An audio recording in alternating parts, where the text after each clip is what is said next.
A player picks up a yellow card on purpose, not by accident, not from a bad tackle gone wrong. He wanted it, and his coach is thrilled about it. That sentence should not make sense. A caution is supposed to be a punishment. Here's how it actually works. Yellow cards aren't just warnings. They accumulate. Get 2 cautions across certain matches in a competition, and you're suspended for the next one. Doesn't matter how big that next match is. So here's the dilemma a player can face. You're carrying 1 yellow card already. The quarterfinal is 2 matches away. If you pick up a second yellow in either of those 2 matches, you miss the quarterfinal, the biggest game of the tournament. Gone. But if you get booked now in a smaller, less important match, and you're already due a suspension regardless, you serve that suspension early on a game that barely matters. Then you walk into the quarterfinal with a clean record. Same punishment, different timing. That's the whole trick. This is where it gets interesting. Referees aren't stupid. They watch for it. A blatant, lazy foul in the 89th minute, with the score already settled. No urgency, no chase, no desperation. That's a signature. Sometimes painfully obvious. Sometimes it isn't. UEFA has an actual rule against this. Deliberately seeking a yellow card to clear your suspension is a punishable offense, with a ban of its own attached if you're caught. Real Madrid found this out the hard way more than once. Their captain at the time,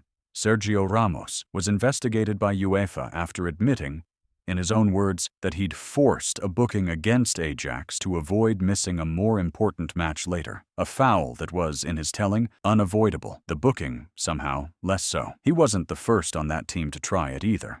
A teammate had pulled the same move against Galatasaray in a near-identical situation, with a near-identical excuse ready afterward. Both incidents triggered formal proceedings. Admitting it was the actual mistake. Everyone suspects this happens constantly, quietly, every season. Confessing it to reporters is what gets you investigated. Here's the part that surprises people most. It's not really cheating, in the traditional sense. You're not bending a rule that governs the match itself. You're optimizing a punishment schedule. The card is real. The foul is real. Only the timing is chosen. And choosing it well is, apparently, a skill. There's a sharper version of this happening at the 2026 World Cup right now. FIFA introduced a brand new wrinkle this year. Yellow cards reset not once, but twice. Once after the group stage, and again after the quarterfinals, which means players are now making these calculations earlier, and twice over, across a tournament with more matches, more groups, and more ways to get the maths wrong than ever before. So, the yellow card you earned might be a punishment, or it might be a player quietly choosing which game to lose,